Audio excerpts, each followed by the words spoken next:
Hey there, this is Terry with Terry's Doing It. Welcome to the podcast. Usually you don't see me sitting here by myself, but I did want to give a little introduction to this one. First, an explanation. I talk a lot about skin cancer and concerns that I have about that. When I did my BBL and Halo, that was part of the reason that I went ahead and did that. So I recently had a basal cell carcinoma taken off, and I'll probably have to have another Mohs surgery, but that's what this Band-Aid is. So kind of like a politician that had a pillow to his ear, I have a Band-Aid to my lip. And so I hope that doesn't distract. But my guest today is Dan Lavin. And Dan is, how do I describe Dan? Dan is an instructor, a trainer who travels to third world countries and trains farmers and students and any potential businessmen and women who might be able to benefit from his services. He works typically for non-governmental organizations, NGOs, who contract with USAID in the Farmer to Farmer program. So he goes all over the world, and he goes to some of the most rural and remote places where he engages people like no one I have ever seen before.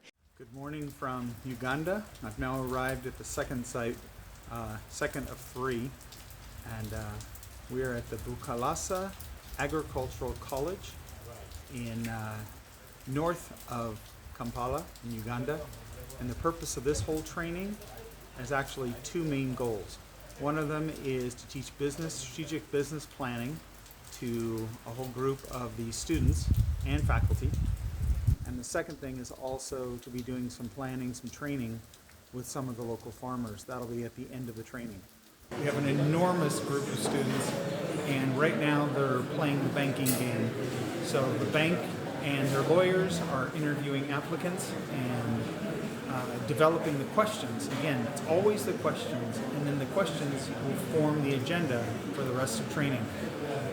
So they've started with a new business. They've done a failed business, and right now they're doing two competing businesses.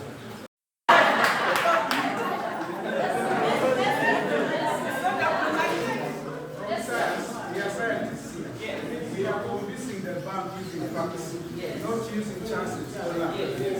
In fact, both are according to the facts. Number one, the thing we never produce the number of kids that are greater than the number of kids. And number one, you said there are 23. Meaning 23 is an average number.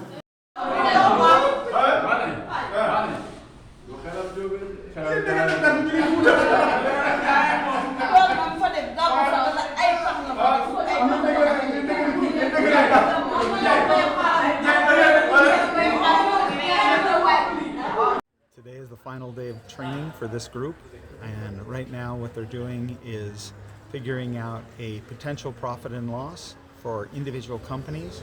Then they're going to do a value added proposition for each company and see if that's profitable as well. Let's take a look. Here's the first group. These guys are just starting. They're working on cacao. This group is working on pacu, which is a giant fish found here in the river.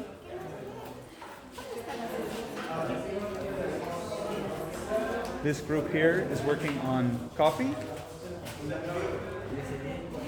And this group here is working on peanuts, otherwise known as mani.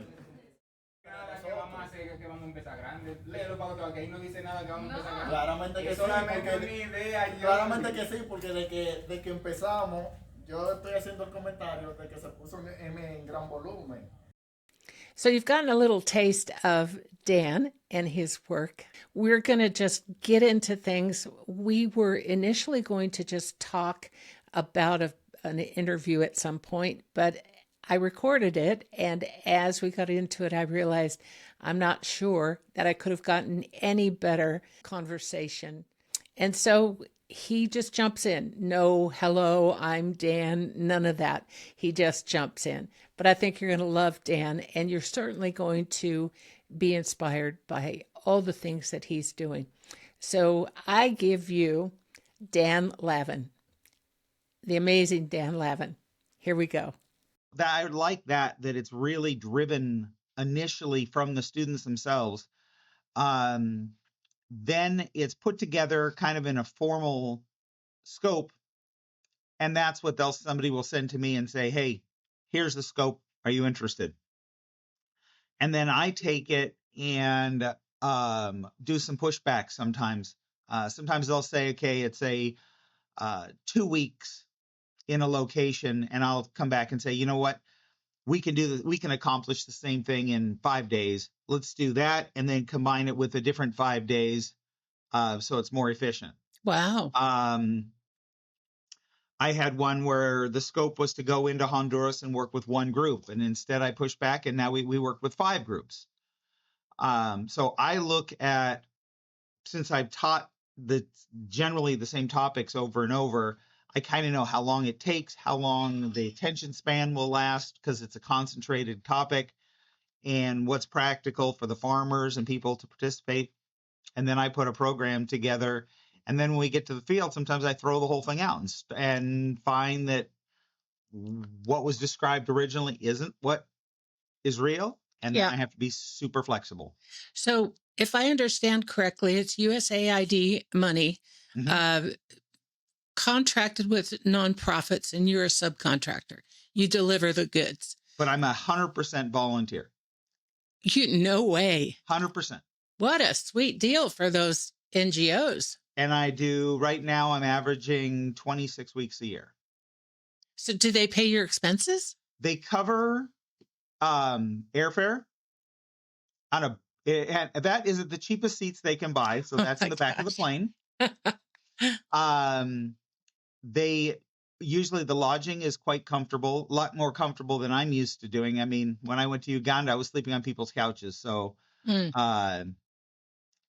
they provide, if a lot of times I'm teaching in every possible language you could imagine. So there'll be translation assistance. Right. There's usually a field coordinator, which is kind of like your counterpart. And I've now worked with the same field coordinators actually a number of times. So they know me, I know them, and how we work makes it really nice. And then they give you some pocket money so you can buy food or water. It's not a profit-making venture, and it's not supposed to be. Yeah. And I love the fact that I'm a volunteer because I can be honest. If I'm paid, then I feel like I'm beholden to the person paying me, and I need to think about what a response would be that would make them happy. And honestly, I don't care. I care about the ultimate students, and that we do the most for them. Well, and I've seen some videos on Facebook of your sessions, and those kids are on fire. Yeah. When you're doing your thing, and they're with you. We set a record in Uganda for the one session. It was 5 days. We had 150, and I had a spot. It was about 1 foot by 3 foot that I could stand because the room was so packed. It was a kick. That was very memorable. It took us 3 hours to hand out certificates. Oh my gosh. Yeah. So what was your how did you start doing this? I'm assuming you're not retired. You still have a practice, right? Yeah, I would put me as close to retirement now as possible. I started off originally in the Peace Corp. Yeah. And that was back 88 to 90 in Sierra Leone. And then left, went home, went to law school. Oh, no. I say, oh, no, because somehow almost everybody I interview is a lawyer. Well, this is the thing is I got to halfway. I did some work, death penalty work and things like that as a student, but found that I didn't like how it was changing my personality. Oh. And I did not want to spend the rest of my life living that life, Yeah. I felt like it was a road that would, having lived in Africa, it was just, I'm reflecting on it going, this is a wrong road. Yeah. So How old were you? I don't even know. Let's see. That was 91. I don't know. what was it, 26 years old, something like that. So then I went to chef school in San Francisco Wow. and decided to follow a passion versus a different track. And the funny thing was, in chef school, the thing I loved the most was the accounting class we took. It was a business class on cost accounting and analysis of menus. And I couldn't get enough of that. That was just Wow. that got my attention. And I went to work in the industry for a number of years, but I found it to be brain dead. You Yeah. literally just cook the same thing day after day. Mm. And you want to have a political conversation with somebody and you can't. It again, I hit this dead end. And so I went and started taking classes in accounting. I thought it'd be a CPA, and then I found out that I actually love the nitty gritty, the detail, Mhm. the payroll, reconciliations, all the little minutia that nobody likes. I love that part. And I ended up starting my own little business. And then I did bookkeeping for lawyers because I Mhm. understood their world, and restaurants. So Mhm. it kind of just fell in. So that part of my world was following that path. Then the other side was the war in Sierra Leone ended, and my friend who was my counterpart for many years before said, "Hey, we need your help. Come on back and help us get things moving."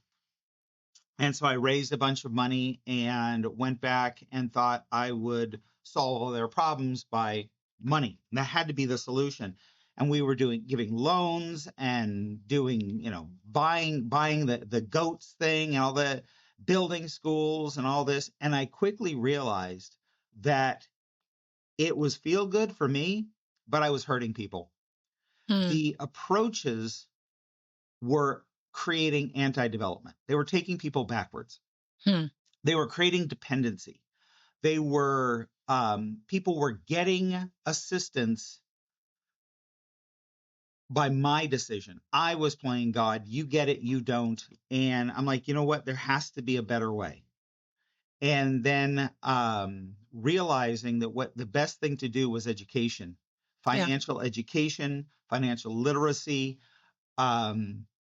That, but how can I afford to do this? It's so expensive. So for years, I was going back. I think I made 16 trips to Sierra Leone and I paid my own way. Hmm.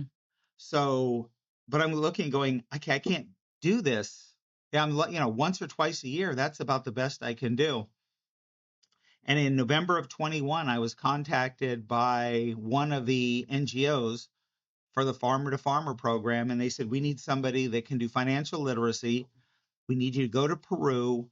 And it's just after COVID. We don't know if it's safe. So we have to send somebody who's willing to. I mean, Peru was one of the highest percentage of deaths in the world. I think it was the highest. I didn't know that.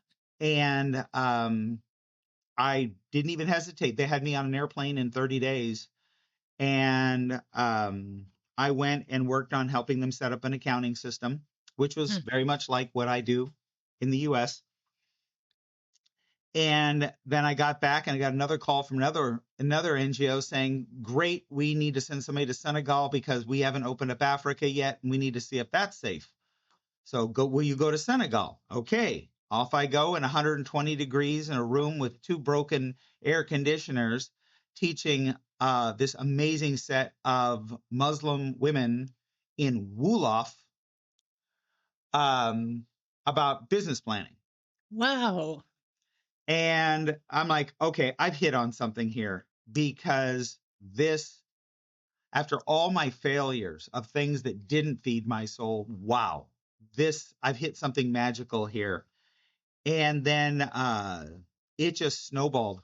And I've now, when I leave day after Thanksgiving, it'll be my 24th assignment since November of 21. Wow, that is incredible. Yeah. And Yeah. so And I've still done my own private trips. I take my brother every year somewhere to get him out of his comfort zone. So I'm where do you take him? Well, I've taken him to, I took him to Europe as an easy one. Then I've taken him to Peru, but to the tourist areas and then outside of the tourist areas on public buses and things like that. Then I took him to Kenya, and then most recently to Ghana. Wow. And Ghana was a 20-hour bus ride heading north. It was that I think I hit his limit, but So have you always been close? with my brother, Yeah. no, we weren't. And it's through our travels now we're super close. Wow. So we've developed a friendship by doing these trips together. But so far now I've been to Senegal twice, Guinea 4 times. I've been to Ghana 4 times, but it's never been with an NGO. I'm there just individually. Rwanda twice, Uganda with Roots, Kenya twice on my own, Tanzania, Peru, I've lost count, Ecuador, I've lost count, Honduras, Dominican Republic, I think I've been there 3 times. So I never know, and it's crazy. Do you speak Spanish? I speak some Spanish enough that that's probably my most comfortable foreign language. I also speak some Timni.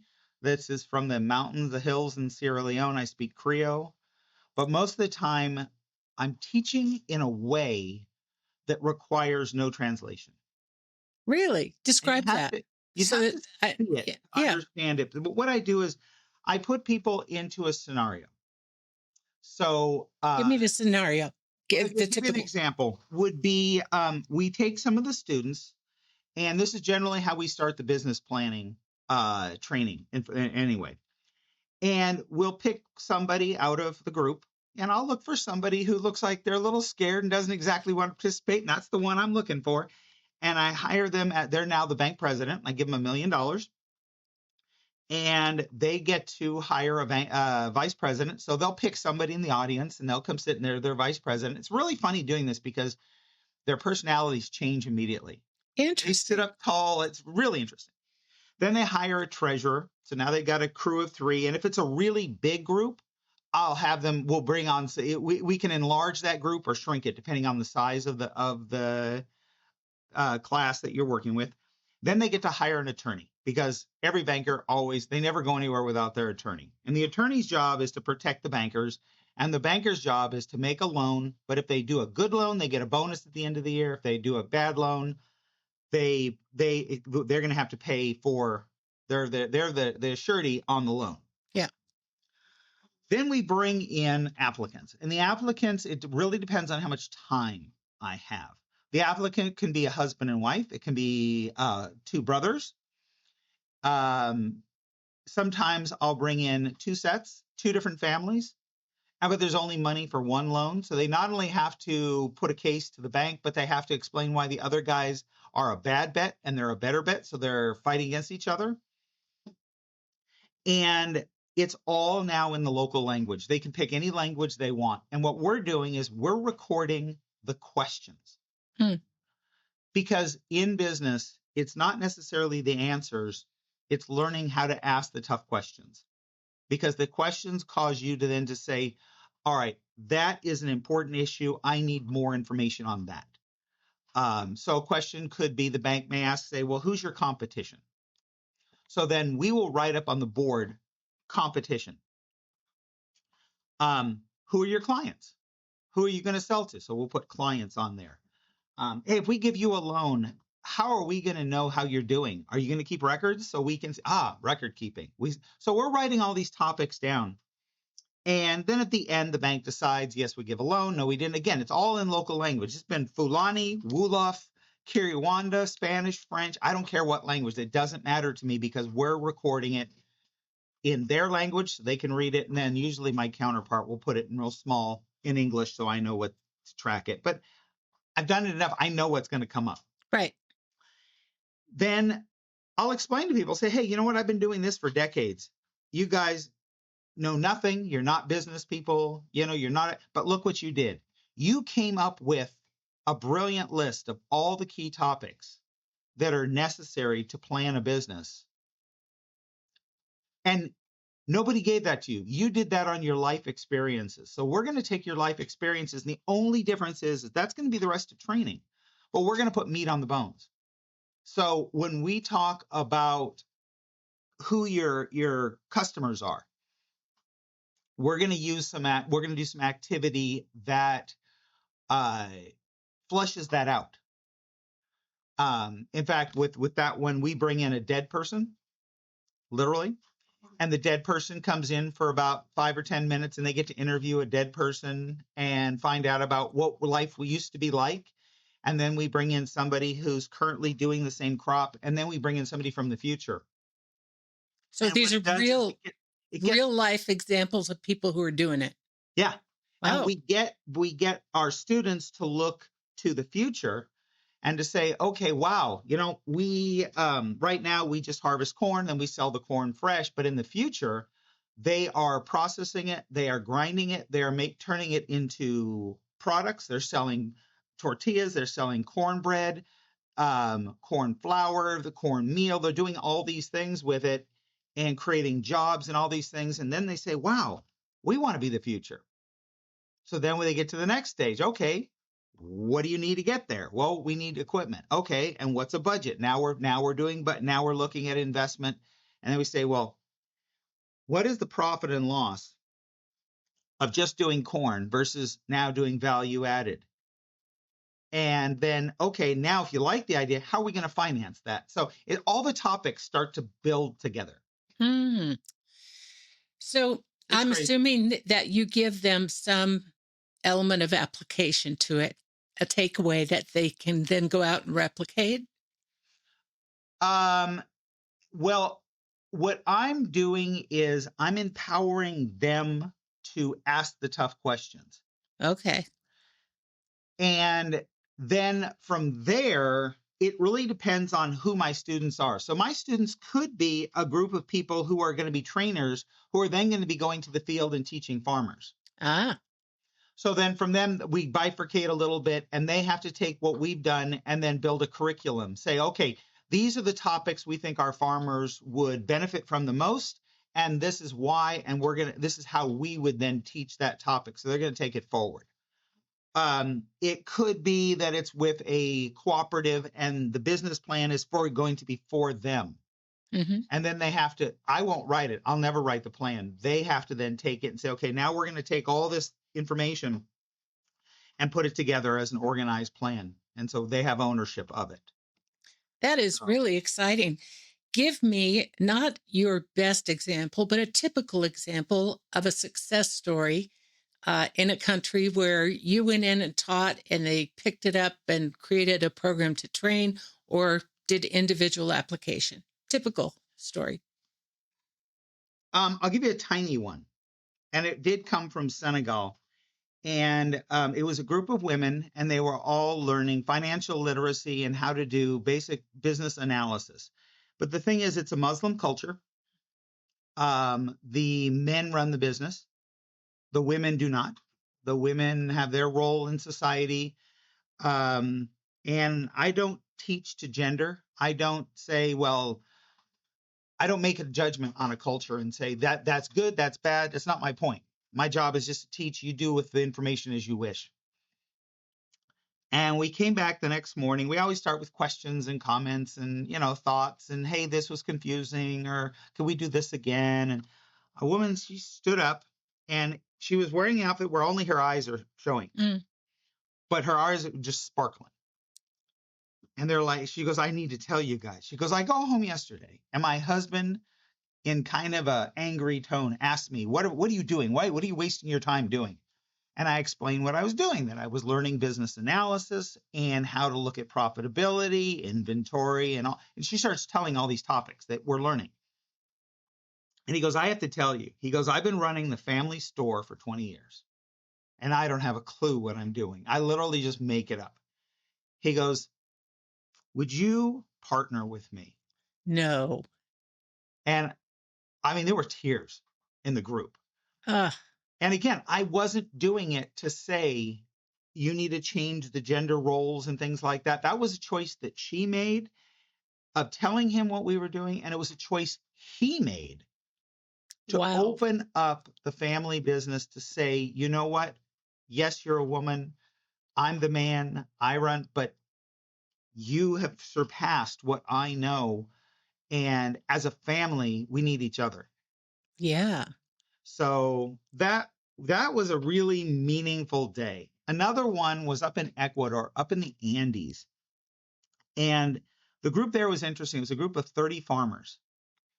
And the business that they want to do is ecotourism.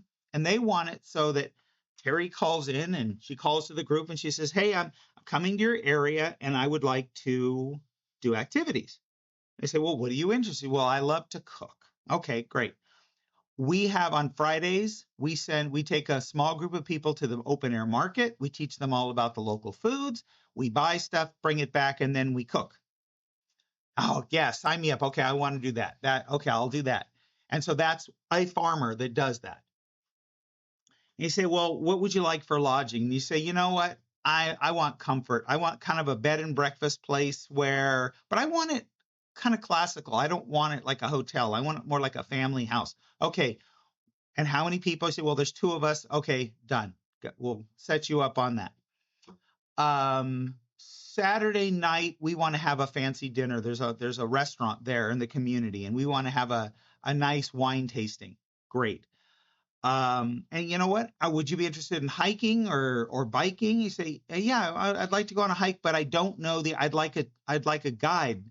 So it's okay. Well, we have kids from the local high school that will be your guide, and we'll take you. Are you talking about half an hour, 2 hours? We'll adjust it. You say, you know what? An hour would be plenty for us. Okay. Then they put it all together. And then they send you an email and say, here's your itinerary. And then here's all the individual costs. And this is what it would be. So we did the business plan on the whole thing. But I didn't write the plan. All I did, I left literally with sheets of paper covering the wall of all the concepts we had gone through. And wow, 5 days after I got home, they emailed me the whole business plan typed out in detail. Wow. That told me something. Yeah. That definitely told me something. So it's always interesting. Sometimes you work with a group, though, and things don't, you expect things to change immediately, and they don't. And you have to accept that. Yeah. It's always interesting. Always interesting. So describe the way your heart feels doing this work. Sometimes sad. Yeah. Why? Sometimes sad because the reasons that some people get connected with these development organizations and things are for the wrong reasons. They do it to get free access to free money, access to free equipment, something like that. So that's what they're looking for. Yeah. And that is not their fault. That is just a historic remnant of bad development like I used to do. Yeah. Sometimes I have to talk them out of that and say, you know what? Can you trust me? Can you trust me to empower you to take your... So that part is the sad part. But then things happen that you just could never anticipate. I was working with a group of farmers, very poor farmers, pretty much all of them illiterate, brilliant, but reading and writing was not their strength. Yeah. And we were teaching them in the afternoon and the evening because that's when they could come in. They had to work in the farms in the morning, and that's the time they could get together. And we didn't even have a place to meet. So we just met in the town square. So it's a little like a pergola kind of thing. And it was kind of awful because where the kids go to play at night because they don't have any other place to go. So they're running around us, screaming and yelling. And, we're trying to have these discussions and activities. And so the field coordinator says, hey, give me a moment. I'm going to go ask the elders to tell these kids to go play somewhere else. And I go, no. Invite them in. Bring the kids in. And the kids were tentative and they came in, and at that point, we were talking about value added. We were analyzing because one of their big crops was peanuts. Mm-hmm. And so they would take them. Some people would boil them or roast them and sell them or whatever. Some people would just sell them in bulk to a buyer. So we were like, okay, we talked about value added. So we did the financial analysis of just peanuts, and we said, what can we do with peanuts to add value and maybe make more money? And it was quiet. And then one of the kids, I think he was 11 or 12 years old, he raised his hand and really quietly, he goes, can we make peanut butter? I go, that's an interesting idea. I said, come on up. So he comes up and he's standing in front of all these farmers and everything. And we okay, you guys as the farmers, you start asking him questions. He's going to be your expert and you guys have to figure this out. So they're like, okay, what additional, we get the part to get the peanuts, but how are we going to turn this into peanut butter? And they said, well, you can either own a grinder, or some people own grinders and you just pay a fee and they'll grind it up for you. Okay. So they had to count the analysis of what that would cost. Do we have to add anything to it? And one person had made peanut butter and they said, yeah, sometimes you have to add oil, and depends which culture. If it's for cooking, some people want sugar, some don't. So you could do a sugar one or a non-sugar one. So they're doing this whole thing. And then they did the analysis of, oh, well, then what are you going to put it in? Well, we'd have to get some glass jars. Okay. So we'd have to buy those. And what would that cost? And so he says, well, it's about this much. So we had the whole thing. And now if you have your peanut butter, what could that, and this kid's still standing there and he's running this thing, and we hand him the pen. So he's now like running the class, and they did the thing. And at the end, they could see that the profit margin was like 5 times that of peanuts, just doing peanuts. And the farmers just sat there stunned. And this kid, suddenly he grew 10 feet tall. Wow. And the participation then from the kids, the rest of the time, they were just amazing. And then they said, can we come back tomorrow? And I said, sure. They were there early. And they didn't miss anything. They were so just into it. And one of the things I point out to the farmers was, you guys have historical knowledge. You guys have got, you've gone through floods, you've gone through pests, disease, all these things. But these kids are the future. Yeah. And they could be one of your most important assets. And then when the whole thing was over, one of the things we talk about is setting up their own, on financing, is setting up their own bank, basically pooling their funds and creating their own, and then loaning it to each other. And so the kids at the end, they go, well, we hope you're not mad, but we didn't really want to wait. So we started our own bank last night. Oh my gosh. And I think there's something like each week they're going to put in 50 cents or something like that. But there's a group of them in there, and I'm like, okay, well, how are you going to use the money? So, well, what we're going to do is we'll wait, and then if somebody in the group has an idea, we'll listen to the idea, we'll do an analysis of the idea, and if it's a good idea, we'll take our money and loan it to that person in our group. So they're operating. See, these 11, 12-year-olds created their own bank. Amazing. Yeah. From kids that were disturbing us to... Yeah. So partners. I never know what's going to happen like this. Well, as you're talking, I have to believe that your early legal training really made you a unique provider of hope and inspiration to these folks, because you're very good with questions. And that's what they teach you in law school. Yeah. Is the questions. Yeah. Even if you know the answer. That, and the other place where I think built up a lot of skills was when I taught at the community college. It was just some extra income, and my kids were young, so I could be around, and they needed someone to teach the software, and that was the one I knew. But it was a class at night. Nobody wanted to teach it. And it was 5 hours a week on Wednesday from 5 to 10 at night. Oh, geez. That's terrible. That's awful. Yeah. And all of my students, English was not their first language. And they all had gotten up super early that morning to work all day. Then they came in, and you looked at them and you're like, oh my God. Yeah. Yeah. How am I going to keep you guys awake? Yeah. Well, what do you think my farmers are that have been working? They get up early, they go to the fields, then they come to a class to learn about financial analysis. How am I going to do this so that it's entertaining to them, and the learning model works for them, because they don't work by putting a list on the board and saying, memorize this. They do it through experiential learning. Sure. So I had to teach in a way that they learn. And it's also for me, I don't memorize well. I do, but if I do it once, I can do it forever. So it's kind of all these weird pieces came together. Very odd. What was it in your childhood that put you on this trajectory, do you think? Okay, I'll tell you the background for that question. So Cedric Nwafor from Roots, Africa, and I were talking about the passions that we have in life are usually linked to something we experienced as a child. And his was hunger. And that's what his whole NGO is based around. I can tell you mine then. Okay, let's hear it.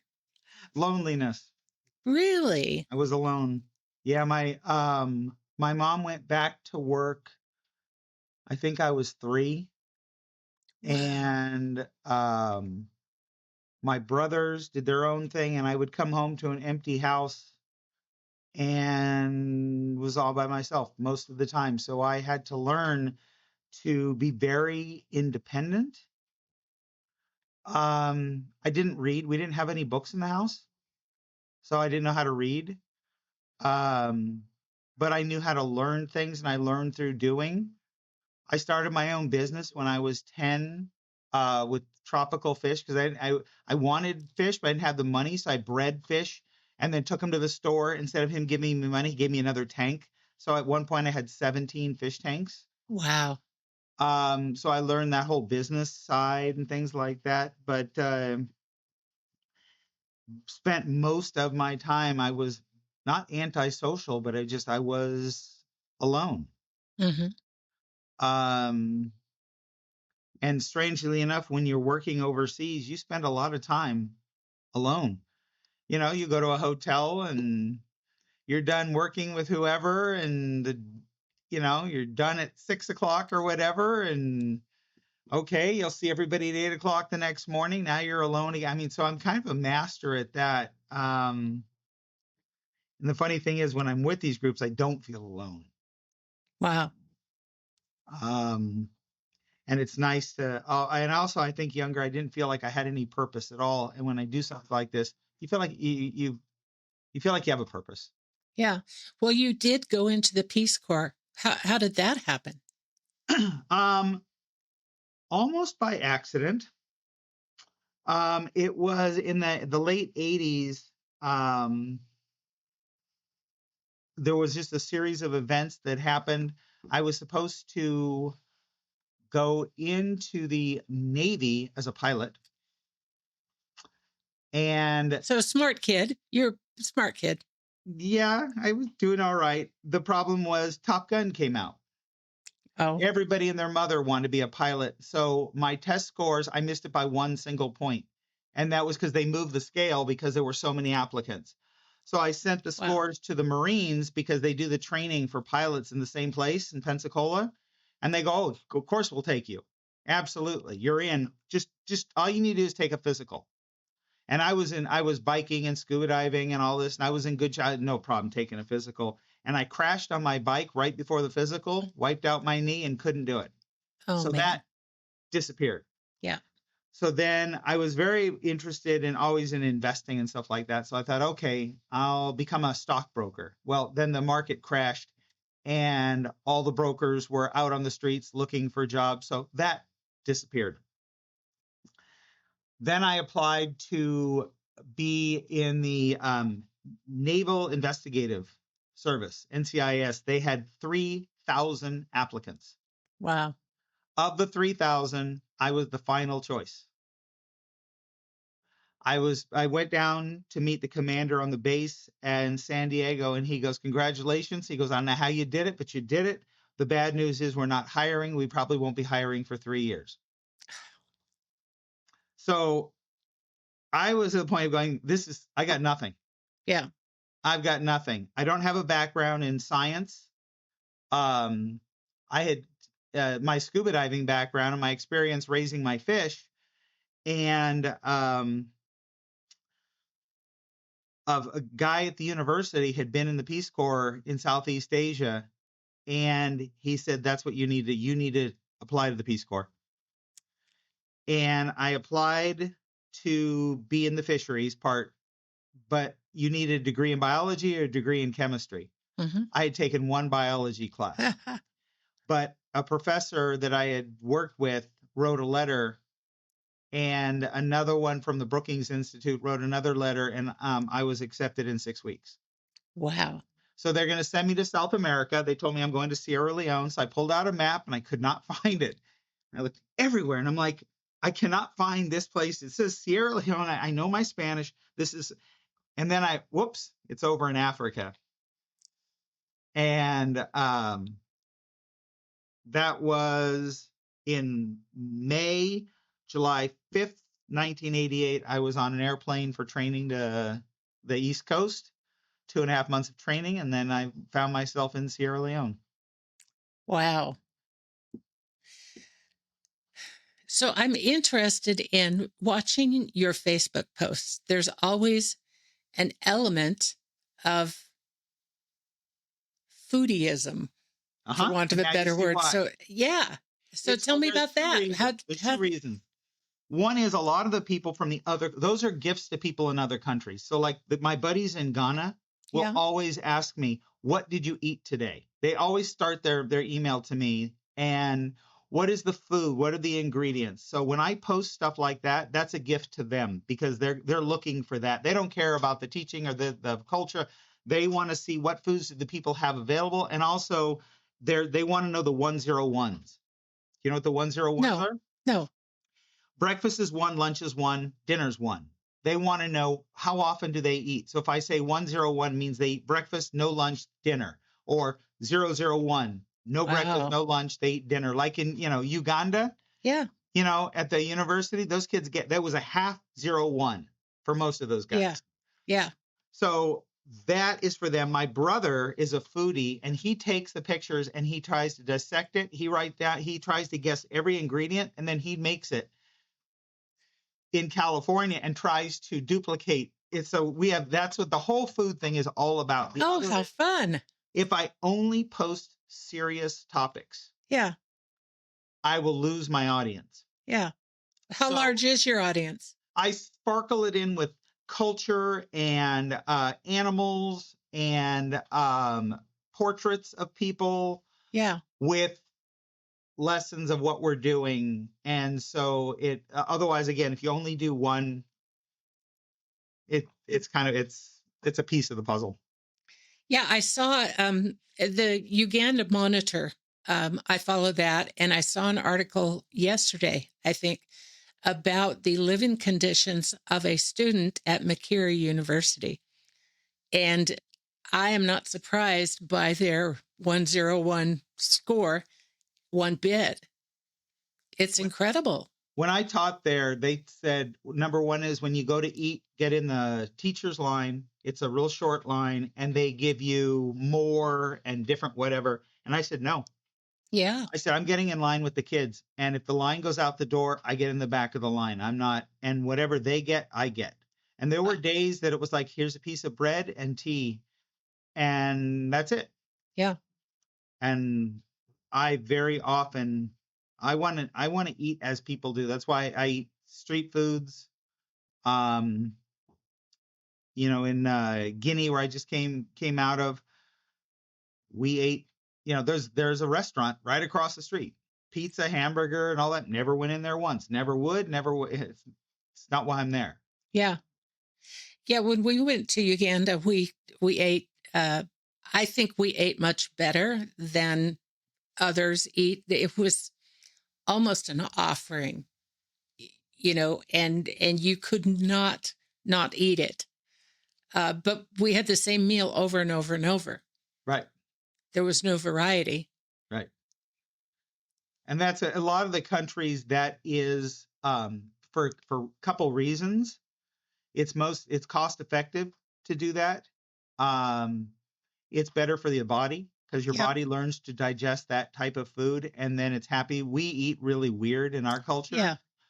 We eat different every day, so our body just can't adjust and we can't figure out why we have all of our stomach issues and everything else. When I lived in Sierra Leone, I had rice and sauce every day for 2 years. And that's all I want when I go there. Yeah. So.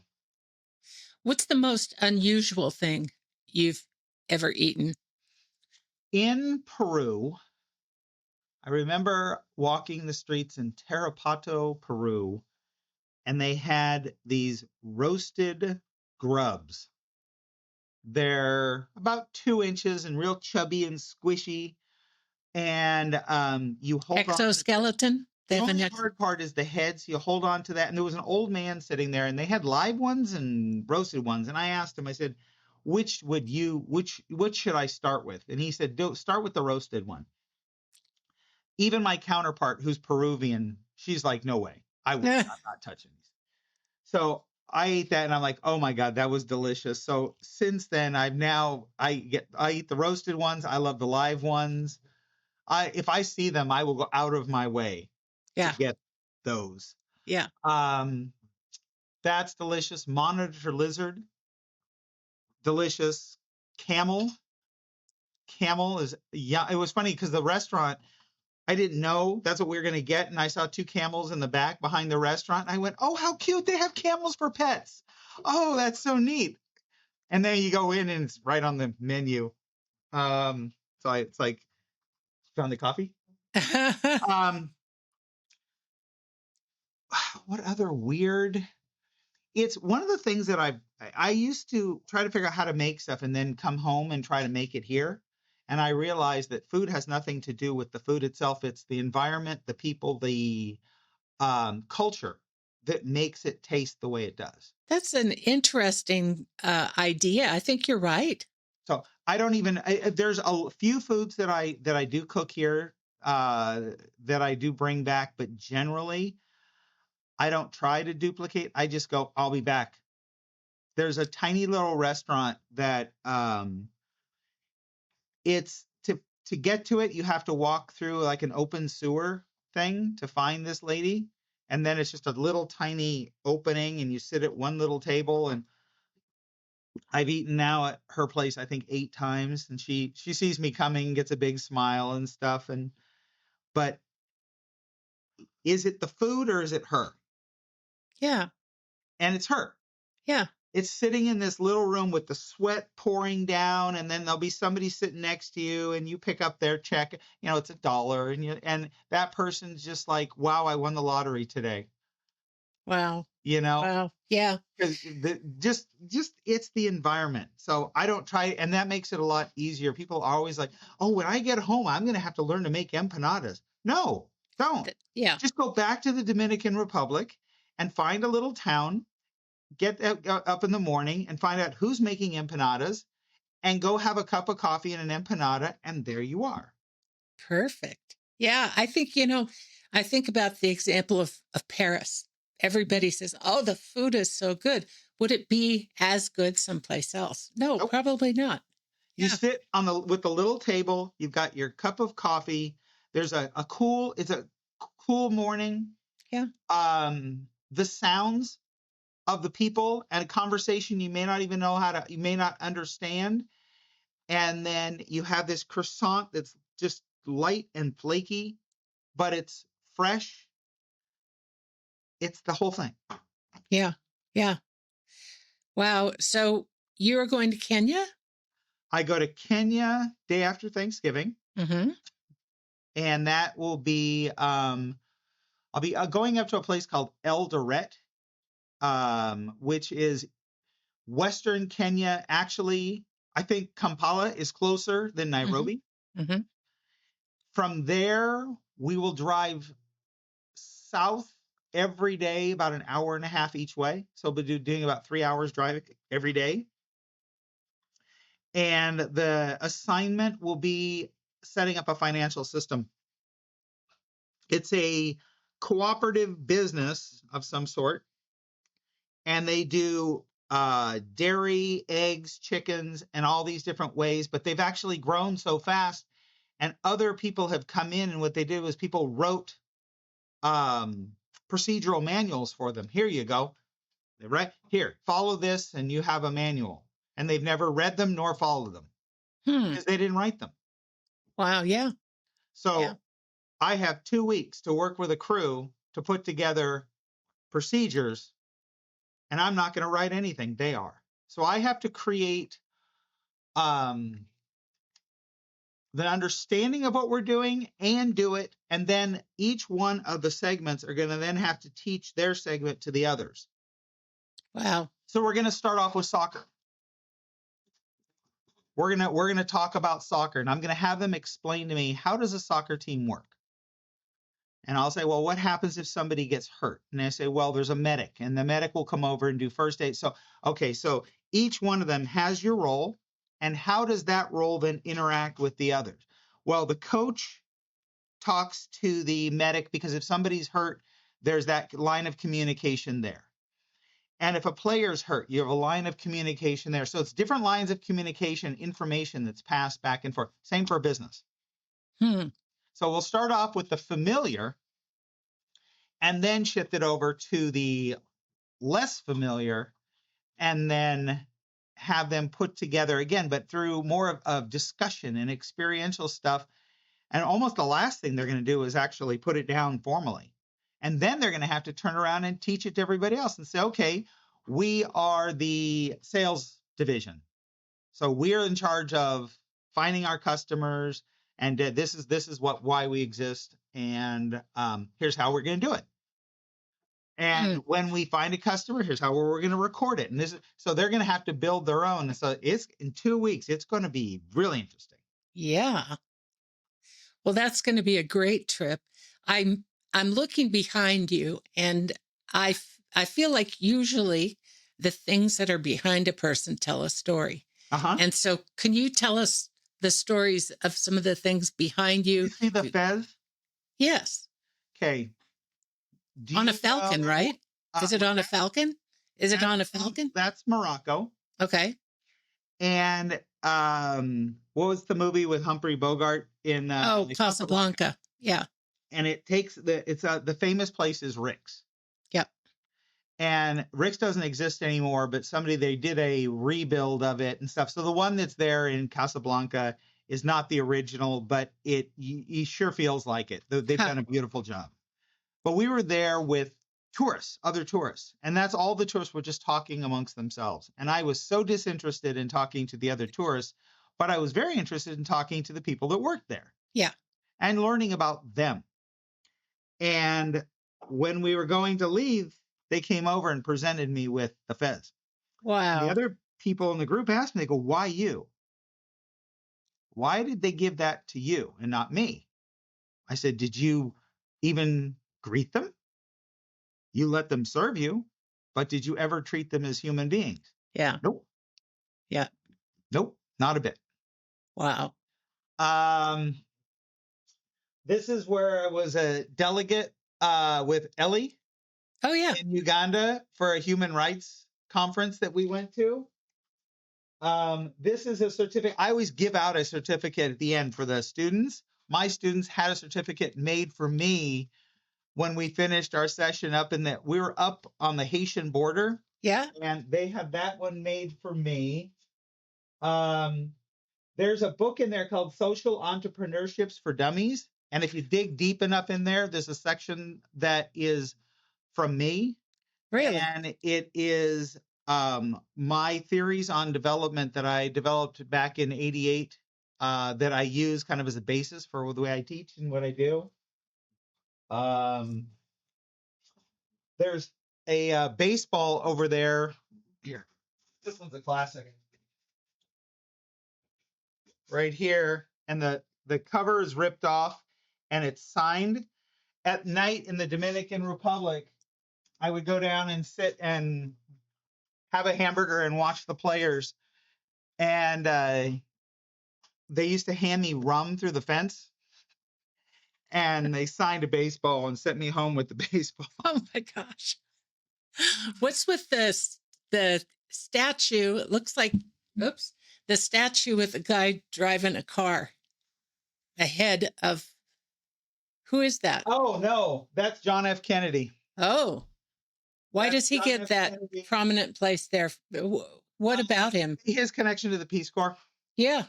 Yeah. And it's not that's a shell that I think I found snorkeling off of the Dominican Republic. Wow. And then finally, there's a picture of, is that a Ugandan village or over on the side over here? Yeah. Right there. Yeah. Yes. That is from Sierra Leone. Oh, it's beautiful. I love the colors. Yeah. Yeah.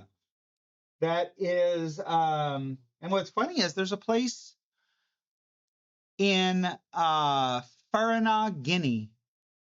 That it's a place where we lodge, and the lodging looks like that, but surrounding a swimming pool. So it's Oh, like take wow. that, but put a swimming pool in the middle of it. So it's So fun. I have I'm wondering, you go to a lot of undeveloped places, Oh, and as a tourist, a traveler, you get these brochure like ideas of what things look like. How true to that picture is the place? How do you find the world to be? um, Is it still the world that used to exist in the 60s, even in those places? the biggest thing that has affected a lot of the places is electricity, Yeah. and in a real negative way. Yeah. Positive and negative, but I'd say more negative. It has allowed some places to make a leap in technology. The electricity allows them to do metal work. It allows them to, so they do a lot of fabrication they couldn't do before, things like that. But it's also given them television and Oh, video games. And what used to happen in villages was in the evening, you would come together and the people would come together and talk. They talk about the crops. They talk about when they were going to do planting, social things, and arranging marriages, and the whole society was around these evening conversations, and they would go on for hours, and it was one of the most beautiful things to witness. hmm. Now with electricity, people go to their homes, they shut the door because they have an air conditioner or a fan or whatever it is. They put on the television for TV shows that are mindless. And I'm like, yeah, welcome to our world. Yeah. Yeah. Um, it's that part is kind of gone, but then you have power outages, and then it kind of goes back, and everybody comes out of their house and kind of gathers again. And it depends which country I'm in and things. Ecuador, we've had a lot of power outages because of the climate change and where they're getting their electricity from. Um, I don't know. Where I go tends to be pretty darn rural, Yeah. which is nice. I usually do not see another white person until I go back to the capital. Wow. Almost, it's usually my running joke is I know I'm in the capital because there's another white person. I'll see another white person. So on the whole, you a happy person? I'm kind of lost because I don't belong anywhere. Mm, That's the price I pay. yeah. It's almost a Twilight Zone thing. I come back to the US, I don't fit in here Yeah. because our culture, put on the TV and you have all these Christmas, buy this, buy this, buy this. We don't even sell food here. We sell processed goods that are full of chemicals. Nobody even eats food anymore. Our family structure is so bizarre and broken apart. So I get here and I'm very negative because I see, I'll go outside and I'll do yard work just to say hi to people because that's what you do in these other countries. And people look at me like I'm weird. Why are you talking to me? Put your Yeah. head down and just walk. You shouldn't talk to people. Hmm. I go into the grocery store and I talk to them like, no, how are you? No, actually, I'm not just saying, how are you? How are you? Yeah. And hey, you look tired. Have you been doing a lot of overtime? Yeah. So I don't fit in here. Then I go there. And the good thing is I don't have anything to give but education. So the Mhm. people I'm working with, we kind of are in the room for the same reason. But it's not my culture. And no, I can't speak all the languages. So sometimes in these things there's a lot of conversation. I would love to know exactly what's being said, and I can't. So I'm a stranger there. And so, and I think that's my lot in life. That's what I'm going to be. Yeah. I frequently write about the concept of home, and I was adopted, and so I understand that loneliness thing as well. Um, and I think that for me, I'm not really searching for home. I like the hunt. I'm right with you. I gave up that, and that makes it a lot easier. I gave that up a long time ago. Yeah. Yeah. And that's not so bad. No, once you can let that go, because it's the journey, not Right. as soon as you get there, It's then not you that. go, oh, Yeah. so yeah, Yeah. exactly. Well, I think I understand you. Yeah. Yeah. It's taken a while for me to understand me, but Well, and we have a whole life to finish it. And part of the reason that I do these podcasts is that I want people to realize that we only have one life and that time is short, and that you either make the most of it, like you're doing, or you end up in a hospital bed at the end of your days with a lot of regrets. my mom just died on July 31st. She had stage 4 cancer. She Oh, died at the age of 84. yeah. And I can honestly say she never lived. My brother Yeah. and I even asked her, said, tell us a fond memory of high school. Nothing. Tell us a fond memory. She used to work in a dental office. Tell us a fond memory of that or whatever, or your biggest have this. She had nothing to say about life. Nothing. It was a blank slate. And that was all I needed to see. I mean, that confirmed that my choice and what I'm doing is right. Yeah. She then passed away, leaving behind nothing. Mm. And I'm not saying you have to leave behind something, but like you said, you get one shot. It could you could be here for months, you could be here for 100 years. There is no, and you get no points. You could look at the most brilliant people in the world, Einstein's and nobody, you ask a generation now and they say, well, tell us about Einstein. They're like, who? Yeah. So you get no points for any of it. It's all on you. We watched the American Country Music Awards last night, Uh-huh. and they had George Strait was there. They had Clint Black was there. All these huge names once upon a time. And I watched the faces of the audience, who are all very young and lovely or unlovely, as the case may be. They didn't know who those guys were. No. Those guys got millions and millions of dollars. And the only reason they stood up was because everybody else was standing up. So when you take your final repose under a headstone, that's about all the recognition that you get. And so why not do something that you've always wanted to do, and do it for the personal sense of satisfaction and enjoyment? Was there a point? I also think it's um we're like dominoes, Yeah. and you can fall and hit nothing and then it's done, or you can, in my case, I'm trying to like strike as many other dominoes as possible. So like my oldest son chose to do it. He's doing his PhD in New York and he's doing his research in Kenya. Hmm. Well, that was a choice Yeah. to pick something and to pick a school. He even told me, he said, be a big piece of it was because they do their work in Kenya.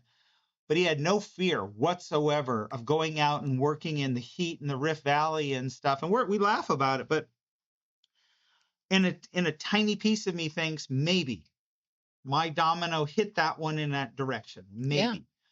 Yeah. Some of the kids that I work with that, and Uganda was a great example. Maybe I pushed them just a little bit in a direction that you don't know which way it's going to go. I remember 1988. I walked down to the end of my village, and there was this kid, Muhammad Conte, and he was a young teacher, but he was very poor, and he wanted to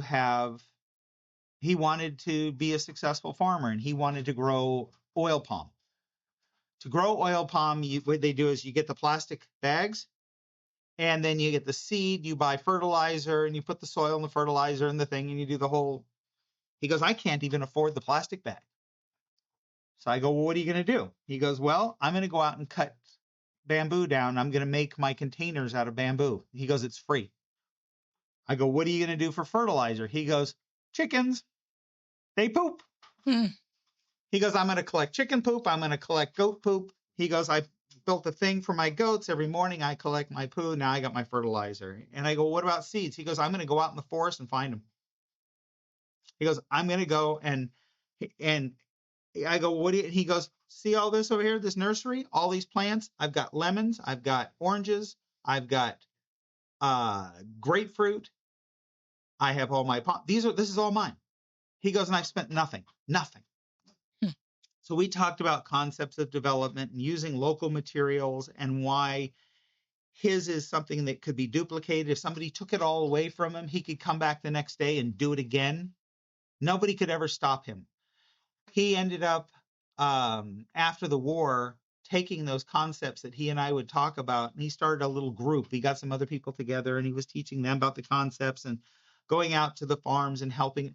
He now runs one of the biggest NGOs in Sierra Leone. Wow. So there's a domino that Yeah. just that little tap. It's your legacy. Maybe. Yeah. Yeah. I'm not expecting to be remembered. I don't want to be remembered. And if that's your goal, Yeah.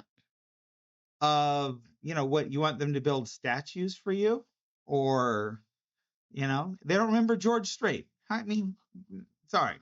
Yeah. Yeah. So, Well, maybe we can forget Donald Trump.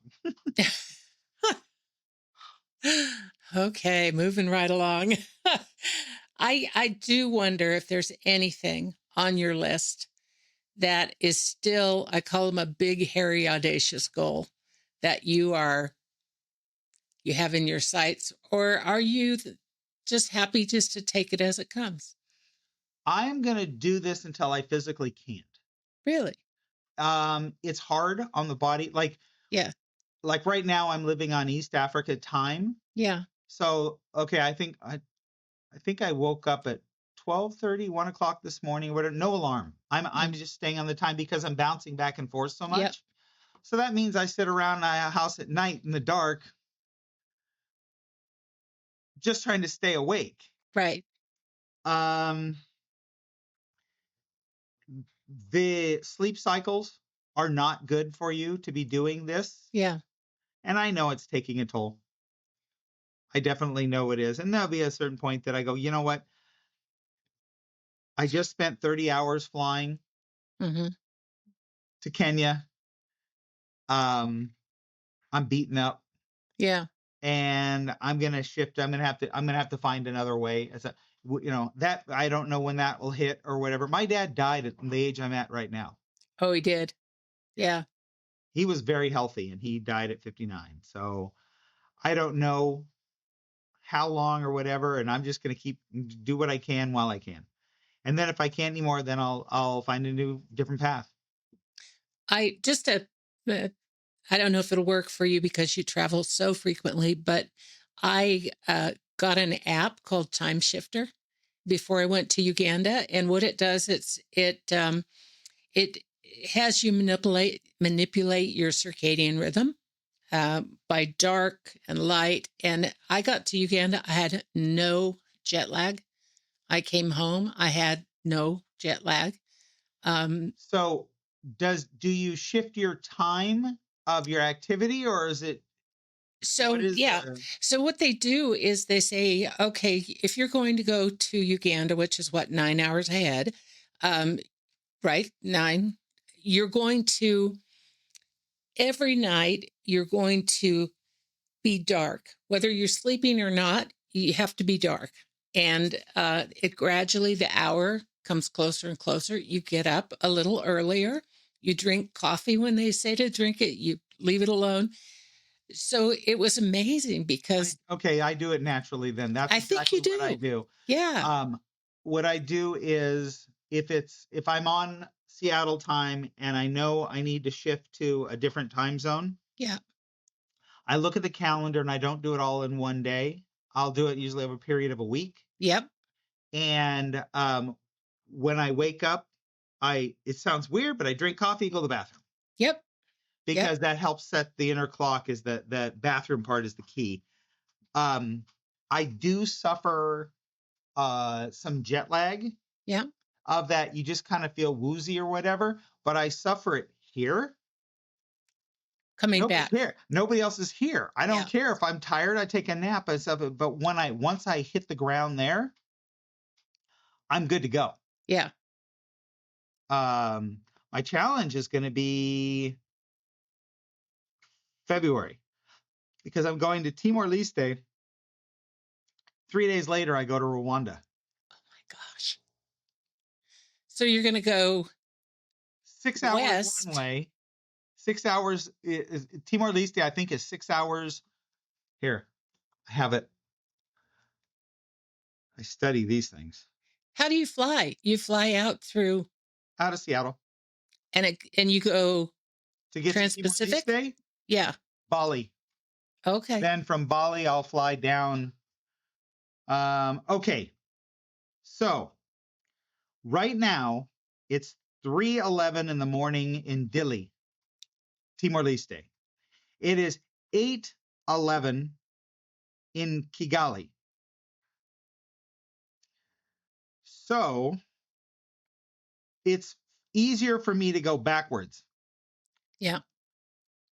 It's hours wise. I think what I'll probably end up doing, I think, is just staying up and catching it forward because I'll have 3 days between the So two. I wonder, if we can fool ourselves with a clock.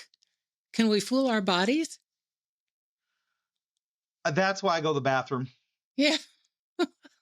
Because that's what wakes me up at night, is having to go to the bathroom. That's the hardest one. But I get almost on every trip, I get stomach issues. I think I've had diarrhea on every single assignment because I'm eating different foods, different this, different that every time. And I've just gotten used to it. I was like, okay.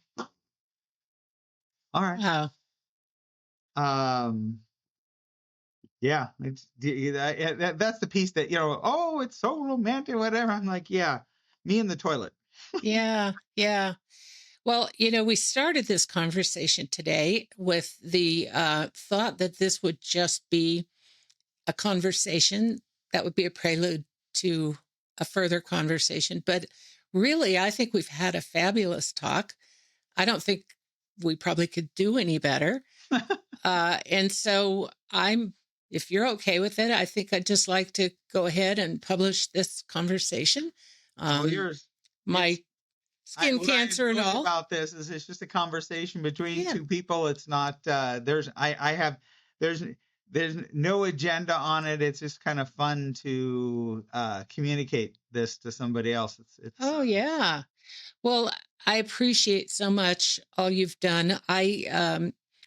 I connected very strongly with the Kamuli district and with a little girl. It's my childhood motivation was abandonment, the feeling of abandonment. And so when this little girl reached out to me and rubbed my arm, it set up domino effects that I think are still going with the Goats for Kamuli program.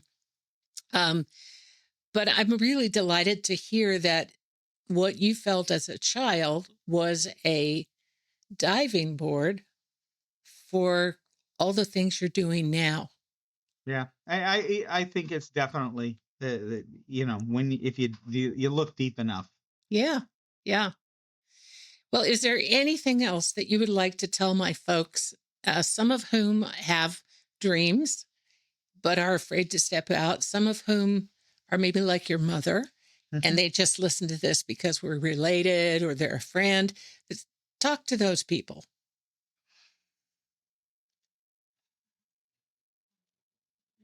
I think for me the biggest thing is just getting out of your comfort zone. It's easy to take the path of what keeps me comfortable. And that, I mean, that can be, well, I need to stay at a 5-star hotel. Okay, that's a choice, but that then separates you from a lot. I can only travel if I go with other people because then I have someone I can talk to and things like that. Well, then that removes you from a lot. The further you get out of your comfort zone, the more you'll experience. And there's this famous one. I can't even think of the guy who wrote it, but I thought it was brilliant, where he talks about, you know, get out of your car, and I'm paraphrasing it, but it's basically, and walk. You know what? Get down on your hands and knees and crawl, and maybe at that point, maybe you'll see something. Yeah. But if all you do, you go, well, I go to Mexico. Well, where do you stay? Well, I stay in Cancun at the resort. Okay. It's not, to me, that's missing something. You really haven't. And I always imagine, well, what if somebody came to your town and you said, well, I live in Seattle. Say, well, you came to Seattle. What did you do? Well, I went to Pike Place Market and they threw the fish and went along the waterfront and I had clam chowder. Oh my God, what a wonderful town. And I'll say, well, did you go to any of the thrift stores, like out in the community and just like where normal people were? Did you go out to we have farming communities out here and, go have a Tex-Mex breakfast up in the, Eastern Washington? No, I didn't even know any of that exists. So did you have this depiction of what life is like because you're only dealing with people who are dealing with tourists. So everybody's smiling at you and What did you see? What did you really see? So, and that's not easy because it's frightening to get out of that because you have to really be willing to be stuck on a bus somewhere and take 20 hours driving in Ghana to make it up to these weird locations. You have to be willing to, if you're eating street food, you put up with some of the stomach issues and reality of life. I remember walking in the streets of Uganda and there were no lights at night and it was pouring rain and I kept stepping in these holes and sinking into the mud. There were no other tourists that were going to be willing to do that. Yeah. But it was memorable. Yeah. It's life. Well, I love that you gave those examples because I think it can be overwhelming to listen to someone like you or my other guests who have done incredible things. And it's tempting to say, well, I could never do that. But, stay in a 4-star, 3-star, 2-star hotel. These are very common sense, small steps that anybody can do. It's not risking too much. Yeah. To go eat the Tex-Mex in Eastern Washington. It's really not. Yep. But it makes a difference. And when, you're doing that, actually stop and talk to somebody. I'll tell you a very quick story. Okay. I think now I'll look back, it's probably 10 years ago. I was up in northern Kenya where the Samburu tribe is. There's a game park there. And then when you come out of the game park, there's a little town there called Archer's Post. Try to find it on a map. It's a dot. And I had gone to the park with a friend, and we did our little safari using a Toyota Corolla. We had to roll up the windows when we got near grass because the lions can reach in and take you out of the car. That's how we were it was hilarious. We were the most unprepared. And we came out of the park and it's hot and dry and we're going through this little tiny town. You could film a Star Wars episode there. It looks so different. And we just wanted to get a cold drink. So we went to this, oh, I think it was at that time, it looked like it was about the only place. And we went and sat for 2 hours with the shop owner and the people there, and just, where are you from and all this, and just got to know them as people. And I remember because an old woman came in and she was fully adorned in the Maasai beads and everything. She wasn't dressed for tourists. This is her daily wear. And Yeah. it was one of the most beautiful things I've ever seen. Hmm. And her face, you could see the history on her face.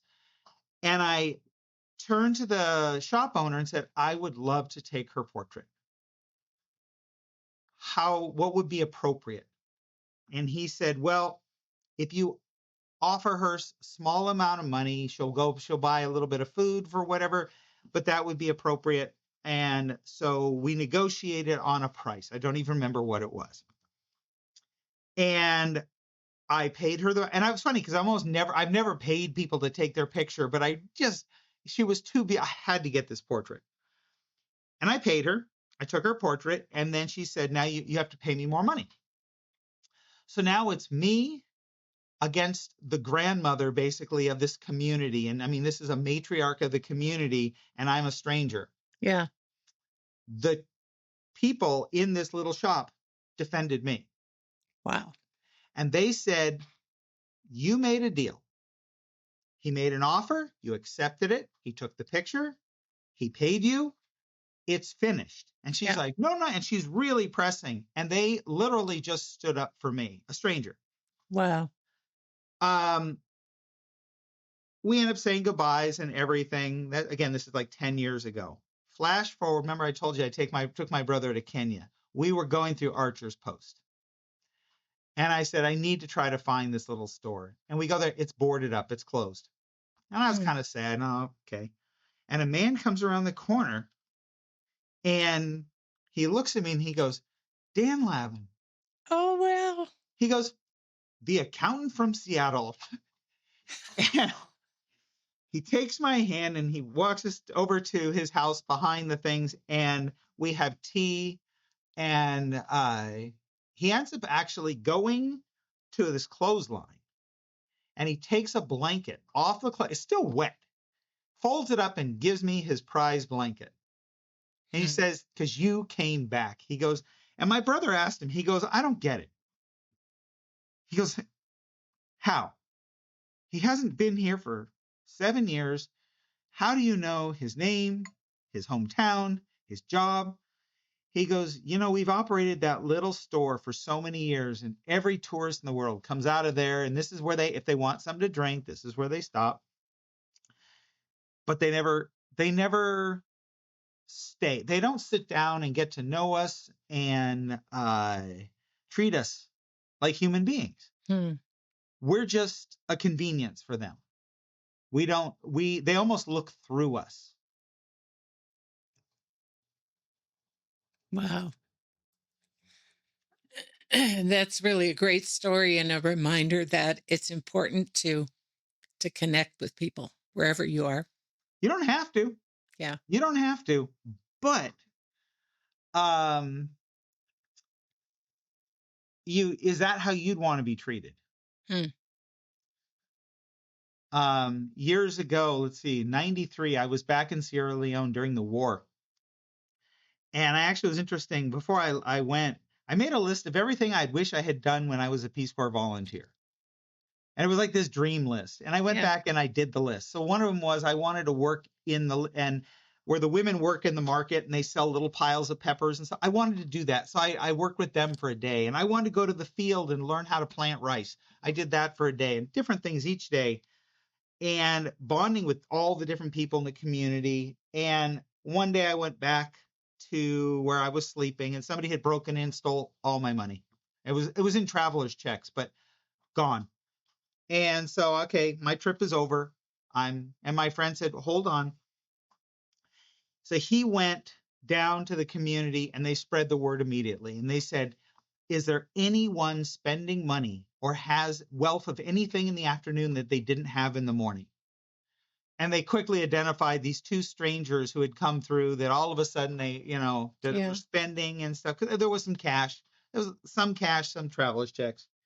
They arrested the two guys and took them to this little police station, which was just a little tiny, almost like a lean-to, if you want to call it a police station.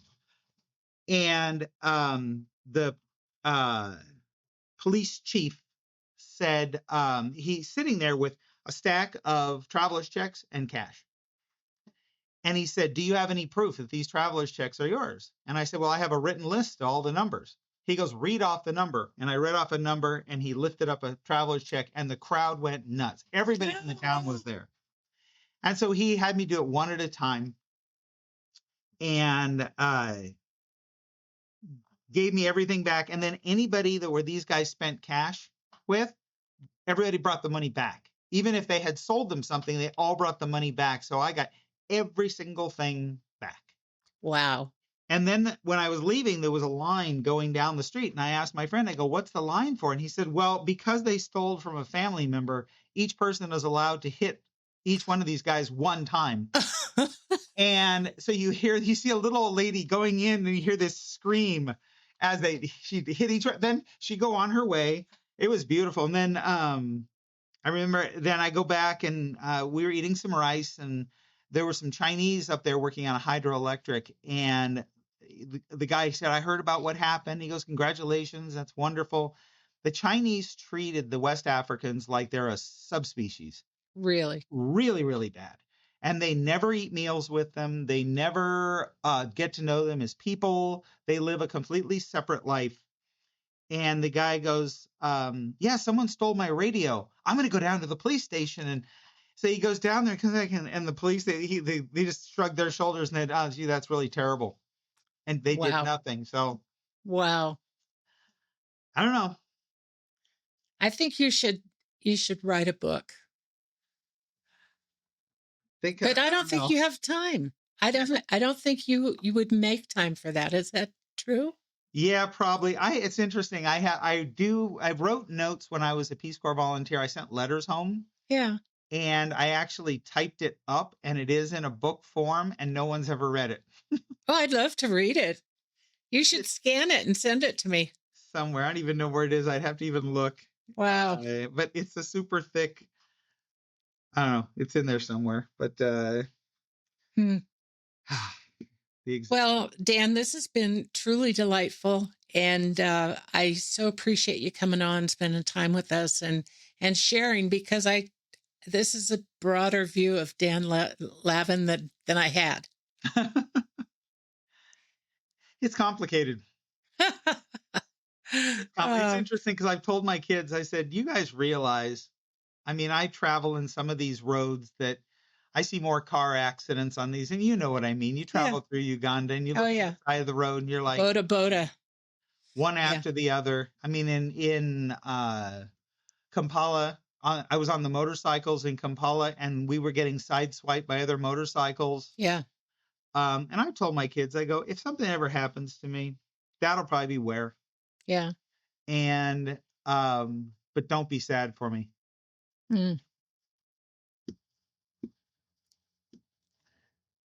Be sad if I was my mom, who did 84 years and did nothing.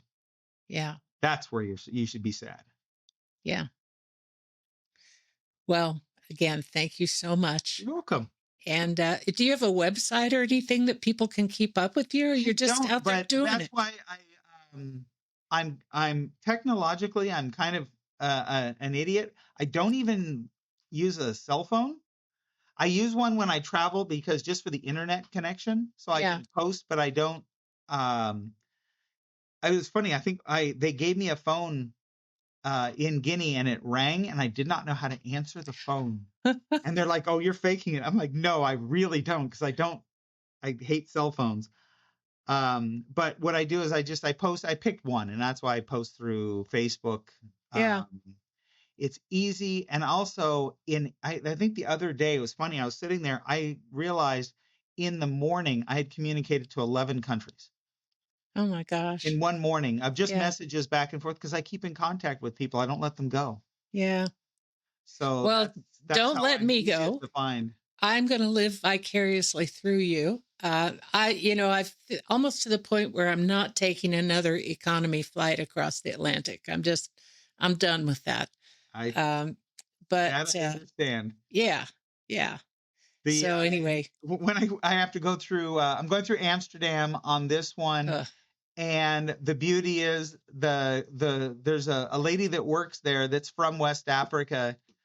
She's one of them that runs the showers there, and she's always dying to know the most, which country are you going to and stuff. So it's weird. Who I bond with when I travel and who I communicate with.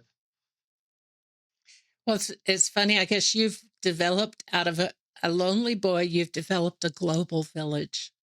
Yeah. Good for Yeah. you. Yeah. That's very, very true. And the people, they know, um, I think they actually know me. Yeah. On the last trip to Guinea, I actually had a special person come visit because when I was a volunteer in Sierra Leone, 88 to 90, I had a counterpart from Sierra Leone. And he never got paid. So we split my $70 check and just threw it in a pile. And when we ran out of money, we ran out. So I took care of him. He took care of me, and we survived together. Um, then the war came, and the war just beat him up. Yeah. And he had a son. I think his son was born in 90. No, I saw him and the first time I met his son was in 1993. Mm. And this little kid named Philip scared to death of me. I think the first white person he'd ever seen. Well, Philip's 34 now, and Sule died in 2007.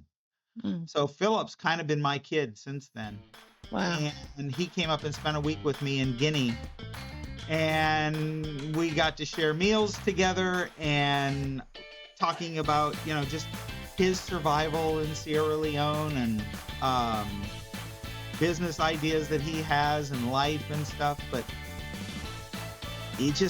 I'm amazed at how much of my whole life he has tracked and followed all these years. So that was very cool. Yeah. That was very special. Well, have a great trip, and Will do. We'll follow you and go along for the ride. I will do that. And apparently somewhere near there, I guess the area is famous for pink flamingos. Oh, that should be lovely. And I don't go to places for the animals, but if this is anything, I think this is on their flyway or whatever. I'm not sure. I'm looking forward to the communities. And remember that blanket that the guy gave me? Yeah. Bringing that with me. That nice. It's rainy season, and those blankets they have a purpose. So I'm taking it with me. Yay.